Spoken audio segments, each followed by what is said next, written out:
All right, let's dive in. Today we're looking at something really cool. It's for a new project called Not, and it's just a 4-line prelude. But man, what a prelude. It basically builds an entire universe in just a few sentences. So how does it do that? Well, that's what we're here to figure out. Let's break it down. Okay, so here it is. Alpha hunts with the hunger of possession. Omega submits beneath the shadow of fate. But when love pierces through the gap, who is it that wears the mark of the victim? Wow. I mean, that's intense, right? It's poetic for sure, but it's also a riddle.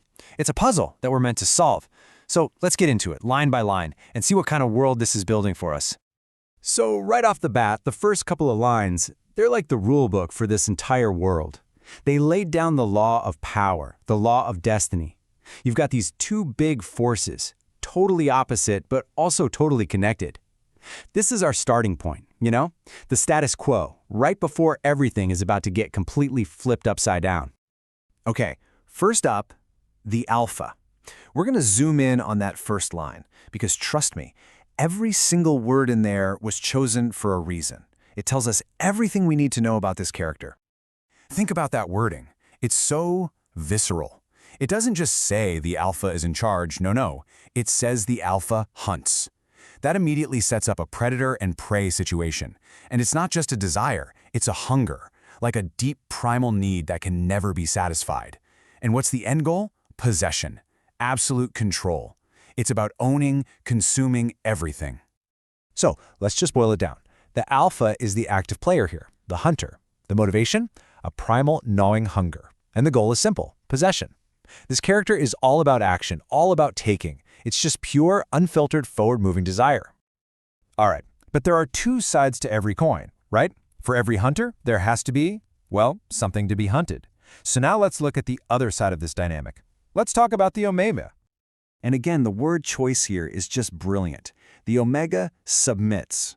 That's a passive word. It's all about yielding, giving in. And where does this happen? Beneath the shadow. That just screams a lack of power, a lack of agency, like they're totally overshadowed by something bigger. And what is that bigger thing? Fate. This isn't a choice for them. It's their destiny, already written in stone. So if we break this down, the Omega is the complete opposite of the Alpha. It's defined by inaction. Its role is passive, submissive. Its life isn't guided by will, but by fate. And it exists in the shadows. It's literally the perfect mirror image of the Alpha's bright, burning desire. And here you have it, laid out plain and simple. It's a perfectly balanced but incredibly rigid system.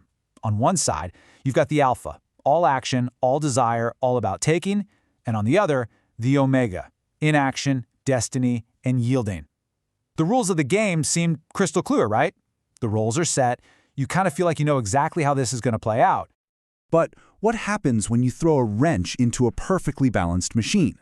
Well, you get chaos. And that's exactly what happens next. The third line introduces one single thing that just comes in and shatters everything we thought we knew. And it all starts with this one little word, but. Probably the most powerful word in storytelling. It's the pivot point. It signals that everything is about to change. But when love pierces through the gap, just focus on that verb, pierces.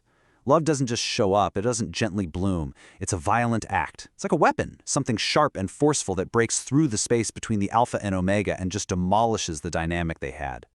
So you have to understand, in this world, love isn't some soft, fuzzy feeling. Not at all. It's the inciting incident. It's the asteroid hitting the planet. It's this massive disruptive force that doesn't care about the rules of fate or possession. It is the ultimate wild card. And after an event like that, after the rulebook has been torn up and thrown away, what's left? Well, a really big and kind of terrifying question emerges from all that chaos. And here it is. This is the heart of the whole thing. Who is it that wears the mark of the victim? This question is brilliant because it takes everything we assumed, that the submissive Omega is the clear victim, and it just throws it out the window. Suddenly, the role of victim is a question mark. It's up for grabs. So let's really think about what that means. What if the hunter becomes the hunted? What if the Alpha, who wants to possess everything, suddenly becomes possessed by love? And what if the Omega, who is destined to submit, suddenly finds the power to become the master? See, every single role we established at the beginning is now totally up in the air. And that's the big takeaway. The system is broken. Those clear lines that we saw before, they're completely blurred. Who's the predator? Who's the prey? We have no idea anymore. The labels just don't fit. The whole game has changed. Which leaves us with one last question to chew on. In a world like this, is love a rescue mission? Does it free both the Alpha and the Omega from the roles they were trapped in? Or is it the most clever trap of all? One that ensnares both the hunter and the hunted, and creates a whole new kind of victim we never saw coming. And I guess that's the central mystery we're left with, right at the heart of Project Knot.